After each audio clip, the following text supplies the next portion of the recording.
My name is Jacqueline. I'm foster carer. I've been a foster carer for nearly 9 years. I have fostered for Gloucestershire County Council for all that time, and I fostered about 22 teenagers and one little toddler who I've had as a newborn, and I still have. I have 4 birth children, and I have at the moment 2 foster children. It's because I've been a teacher for about 20 years. I've worked in that time in alternative provision schools for 20 years. And if I'm honest, as much as I love being a teacher, I was a science and a maths teacher, I just found that the getting to know the children as a whole was just so much more important to me than just being there delivering maths lessons day in, day out.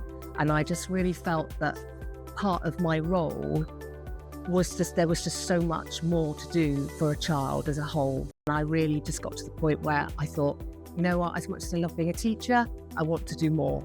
And it took me a while to actually have the sort of courage to do it. But I just made the decision one day. I think I heard an advert on the radio. I actually knew somebody that was a foster carer that worked in the school that I was working in, and I spoke to them, and it was taking that first step, and I did it, and I've never regretted it for 1 minute. Well, for me, it was just a no-brainer, really. I mean, I just think that, you know, our local council are local. That's the whole point of it. It's for non-profit organisation for a start, which I think morally is very important, and the fact that it's local children. And these children, they want to be fostered where they come from. Their families are here, their friends are here, their schools are usually here as well. And it was important as well to feel that you were part of a fostering family, which I really feel like I am in Gloucestershire. And all your support groups are local. And I think one of the nicest things is that when you go to your support groups and your training, you know that you're meeting up with people who literally live down the road. I've got a friend that lives 2 doors away from me, and I'll see her at support groups and things like that. And I recognise the same people every time I go to a training session or a support group, which was brilliant.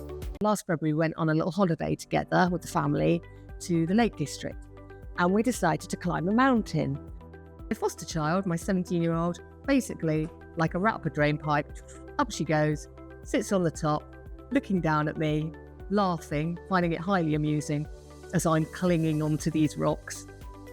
And what I thought was lovely was it was like the tables had turned. She was shouting down to me, "Come on, you can do it. Don't give up. You've got this," encouraging me. And it'll always live with me, I think, how that suddenly the tables had turned.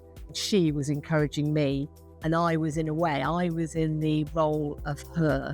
And I was quite surprised by how emotionally attached I actually have become to the children that I fostered over the years. Especially at the moment, I've got a little 3-year-old who I've had from being a newborn. I brought her out of hospital, and I love her to bits. You know, there's just no doubt about it. I love her to bits, and I just want the best for her. And you just become so invested in the child. And if I'm honest, I didn't think that would happen. People used to say to me, "Oh, I couldn't do that. I couldn't give them back," and things like that. And I used to think, I can handle that. I'll be fine. I'm used to being this sort of cool and calm teacher, you know. But no, that's it. I'm gone, you know. And I know one day she'll go.